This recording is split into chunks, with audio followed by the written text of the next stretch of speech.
आज अपना टॉपिक क्या है, नया टॉपिक है स्विच एंड केस। ठीक है, स्विच केस जैसे जनरली ये क्या है, ये भी एक डिसीजन एंड सिलेक्शन स्ट्रक्चर है। इसको डिसीजन एंड सिलेक्शन स्ट्रक्चर यहाँ बोलते हैं हम लोग। सी ठीक है, क्या डिसीजन होता है, जैसे इफ एल्स है वो क्या करता है, वो भी डिसीजन लेता है, राइट। उसमें डिसाइड करते हैं ना, पॉसिबिलिटी ये है तो ये है तो ये है तो ये, राइट। तो सिमिलर काइंड ऑफ थिंग है, लेकिन थोड़ा सा वेरिएशन, वो थोड़े से वेरिएशंस को ही समझना है हमें कि स्विच और केस क्या है टेक्निकली, राइट। अब आप समझो, आपके सामने कुछ ऑप्शंस रखे जाएं। जैसे अगर मैं बोलूँ कि भाई, अगर आपको एक छोटे से प्रोग्राम से एक्सप्लेन करूँ कि enter any day any number, भाई 1 बोले, 2 बोले, 3 बोले, तो 1 बोले तो भाई डे प्रिंट करे, भाई 1 is Monday, first day is Monday और संडे। 2 बोले तो ट्यूसडे, 3 बोले तो वेडनेसडे, 4 बोले तो थर्सडे। ऐसा अगर मैं पूरा प्रोग्राम आपको करने को बोलूँ तो आप क्या करोगे? बोले सर ये तो इफ एल्स से हो जाएगा ना। चलो देखते हैं, राइट।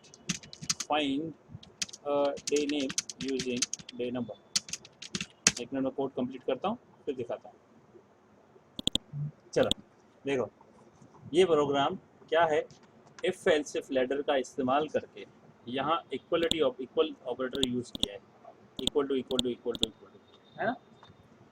अब ये प्रोग्राम को अगर रन करूँगा मैं, ठीक है, रन करते हैं, 5 फ्राइडे, बराबर ना, सही आया, पता भी है, राइट। ये क्या हो गया, सिंगल कोट एक्स्ट्रा क्यों आ गया, ओके। चलो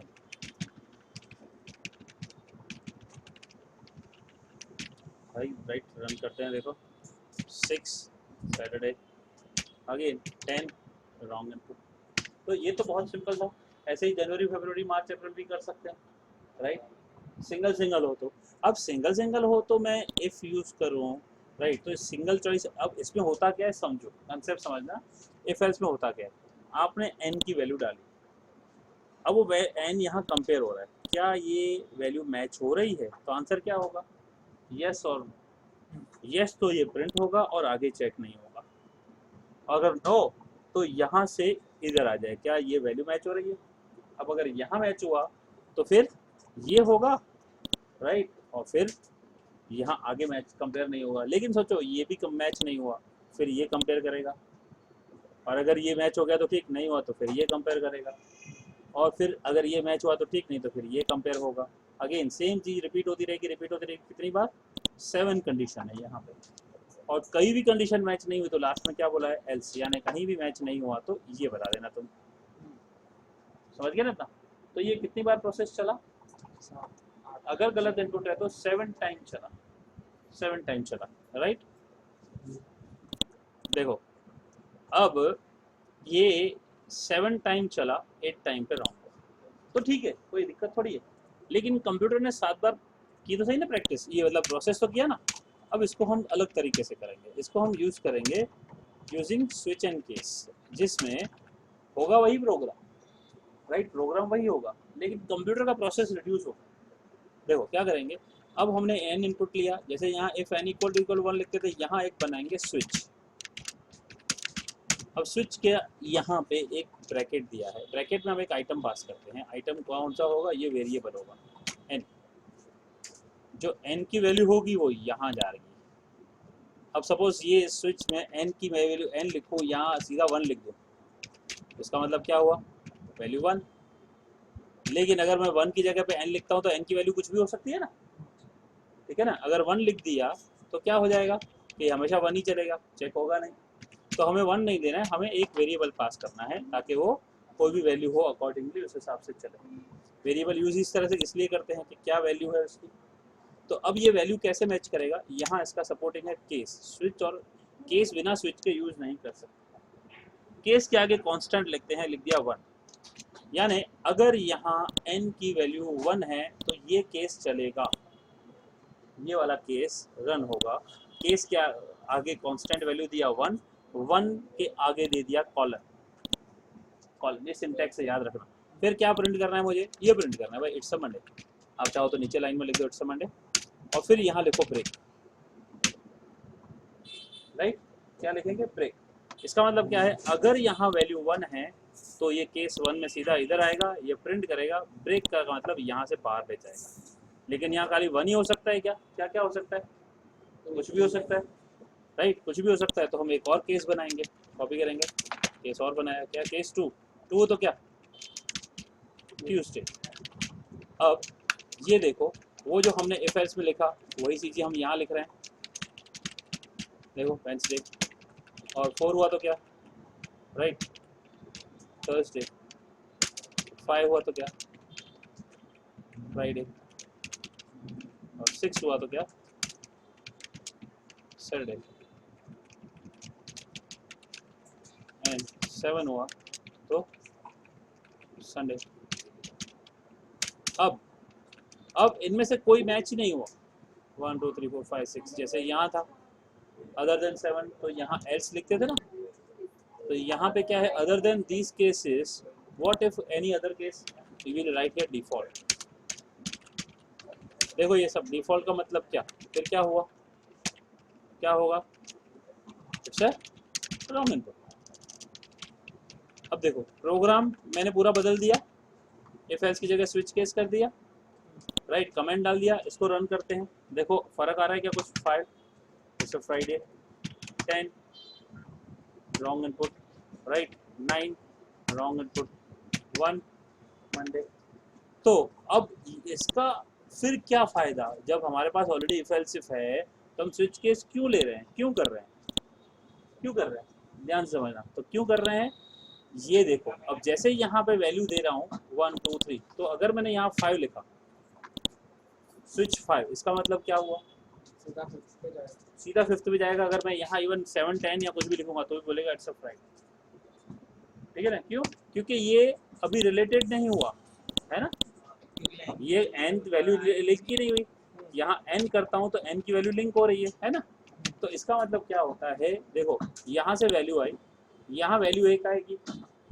अब इधर ध्यान से समझना, जैसे ही वैल्यू आई 5, तो ये चेक नहीं करेगा ये क्या 5 है क्या 5 है, नहीं, सीधा हमें 5 में लेके आएगा और यहाँ से हमें बाहर फेंक देगा, ब्रेक करके बाहर निकाल। तो बताओ ये इफ एल्स से फास्ट हुआ कि नहीं, इफ एल्स में क्या था कि ये चेक कर रहा था, ये मैच हुआ तो ठीक, नहीं तो दूसरा चेक करो, ठीक, तीसरा, चौथा, पांचवा, नहीं तो लास्ट में फेंकेगा, लास्ट में 7 टाइम चेक हुआ, राइट, 7 टाइम चेक होने के बाद बोला था रॉन्ग। अब इसमें क्या हुआ कि आपने लिख दिया 10, तो वो क्या करेगा, यहाँ 10 है ही नहीं, सीधा इसको डिफॉल्ट में देगा।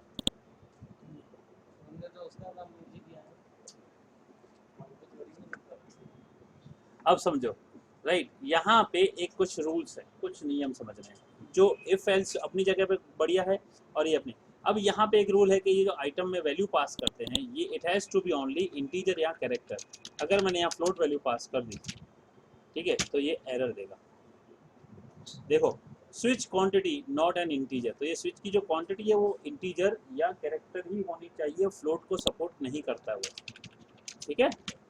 कैरेक्टर अगर होगा, ठीक है, अगर कैरेक्टर है, ठीक है, तो कैरेक्टर को कैसे करोगे, ये परसेंटेज सी एक, तो फिर यहाँ पे लिखोगे केस 1 सिंगल कोट में, कैरेक्टर कांस्टेंट सिंगल कोट्स में आते हैं, 2 3, ठीक है। देखो अब देखो 4 ऐसे ही छोड़ देता हूँ क्योंकि मैंने कैरेक्टर लिया है, राइट, रन करते हैं, 1 लिखेंगे तो मंडे आया, देखो, और अगर 4 लिखते हैं तो रॉन्ग इनपुट आया, क्यों, क्योंकि ये 4 जो है ये नंबर है और ये 4 जो है ये कैरेक्टर है। तो मैंने आपको बताया था, याद है, कि अगर मैं प्रिंट कराऊँ the character is percentage C, its value is percentage D, याद है ना, आज की वैल्यू मैंने बताया था कि हर एक कैरेक्टर का साथ एक नंबर होता है। तो रन करूँ, सॉरी व्हाट हैपेंड, नहीं एन है, वेरिएबल का नाम एन है। देखो अगर मैं लिखता हूँ 4, देखो character is 4, it's value is 52, तो 52 जा रहा है यहाँ पे गया 52। अब 52 मतलब व्हाट, राइट, 52 मतलब यहाँ तो है ही नहीं केस 52, तो क्या आया, रॉन्ग इनपुट। हम ऐसा लेंगे जिसमें 4 से नीचे आए तो उसमें हो जाए। अब देखो वही आ रहा हूँ, एक कंडीशन समझ में आई पहले कैरेक्टर की, अब दूसरी कंडीशन, इसके अंदर हम रेंज नहीं बना सकते, रेंज नहीं, एक case is greater than equal to या less than equal to 10, right. यहाँ सिर्फ कांस्टेंट ही दे सकते हैं, सिर्फ कांस्टेंट, कांस्टेंट यानी एक ही वैल्यू। अगर दो वैल्यू भी देनी है तो मुझे, अगर यहाँ कैसे कर सकते थे भाई, if n is greater than equal to 10 या लेस देन, ये रेंज दे सकते ना इधर, ये रेंज हमने किया ना, रेंज कैसे दिया, using this relational operator. But switch case में हम रिलेशनल ऑपरेटर यूज नहीं कर सकते। हाँ, हमारे पास एक और प्रोविजन है, एक छोटा सा दूसरा प्रोविजन दिया है। अगर मैं यहाँ लिखूँ 1 और n इक्वल टू 8 और n इक्वल टू 15, ये 1 डालो 8 डालो या 15 डालो, मंडे आना चाहिए।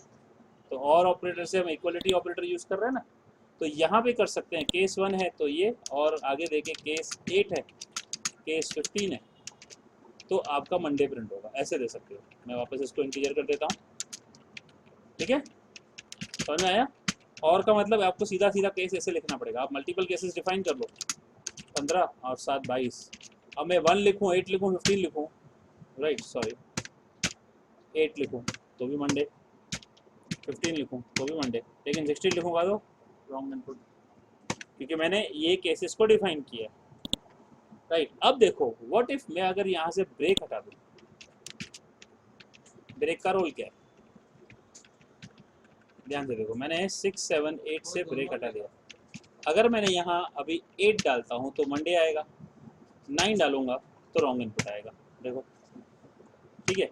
व्हाट इफ आई इंटर 7, अगर मैं 7 लिखता हूँ तो क्या होगा,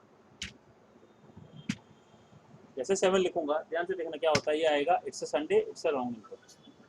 क्यों, क्योंकि संडे यहाँ आया, मैच हुआ, अब ये ब्रेक नहीं लगाए तो इधर भी चला गया, यस। अब देखो, ब्रेक का अगर ब्रेक हटा देंगे तो इसको बोलते हैं fall through situation. Fall through का मतलब क्या होगा, अगर मैं 1 लिखूंगा तो क्या होगा, अगर मैं 1 लिखूंगा तो क्या होगा, देखो ब्रेक नहीं हुआ है। ब्रेक स्विच के साथ यूज होता है ये स्टॉप करने के लिए। अगर आपने लिखा 8 या 9 तो रॉन्ग इनपुट, क्यों, एक ही आया, क्योंकि इसका सीक्वेंस में लास्ट में है डिफॉल्ट, तो यहाँ मैच हुआ, इधर प्रिंट किया और बाहर आ गया। और एक और चीज़ देख लो, इसका सीक्वेंस जरूरी नहीं हम सीक्वेंस लिखें, इसको ऊपर नीचे कहीं भी लिख सकते हैं। मैं डिफॉल्ट को बीच में भी लिख सकता हूँ, बीच में भी लिख सकता हूँ। कंपाइल करूँ, 9 करूँगा, देखो रॉन्ग इनपुट। तो जैसे इफ एल्स में हम लास्ट में एल्स लिखते हैं, यहाँ डिफॉल्ट या केस कहीं भी ऊपर नीचे आप कर सकते हो, यू कैन राइट एनीवेयर। आपको पहले पहले केस 2 चाहिए, आप 2 लिख लो पहले, ठीक है, ये आपके ऊपर है कि आप क्या लिखना चाहते हो, राइट, ये आपकी मर्जी है, ठीक है। तो देखो, राइट, जब ब्रेक लगाएंगे तो परफेक्टली आएगा, अदरवाइज सब ओके। अब क्या क्या मैंने बताया, स्विच जो है इसके अंदर जो क्वांटिटी पास करेंगे वो इंटीजर टाइप होनी चाहिए या कैरेक्टर होनी चाहिए। कैरेक्टर होगी तो सिंगल कोट लगाओगे कांस्टेंट में, ठीक है ना। अब जैसे बोले वॉवल है या नहीं है, राइट, तो कैसे करोगे, वॉवल का अगर बोला कि एंटर अ वॉवल तो केस ए, ठीक है, case E, case I, case O, case U. अगर ये लेटर डाल दिया हमने, केस वाई, अगर हमने कोई भी ऐसा लेटर डाला तो वो क्या होगा, it's a vowel, it's a vowel. अब बाकी दूसरे केसेस में हम डिफॉल्ट में लिख सकते हैं, बस ब्रेक करें कि वॉवल नहीं है, इट्स नॉट अ वॉवल, यहाँ ऐसा कॉन्सोनेंट। फिर अगर डिजिट कर रहे हैं तो फिर आप करो केस 0, केस 1, ऐसे डॉट डॉट डॉट सारे केस 9 तक लिख देंगे आप, है ना। तो फिर क्या लिखोगे, it's a digit, it's a digit. फिर बाकी जो बचा क्या बचेगा, इट्स अ कॉन्सोनेंट, वो डिफॉल्ट में डाल देंगे।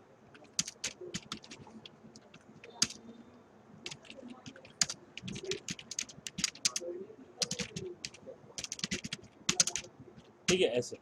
फिर नीचे का सारा ये प्रोग्राम मैंने हटा दिया, तो ये क्या काम करेगा, ये हो जाएगा आपका कैरेक्टर पर्सनलेट सी, यहाँ कैरेक्टर।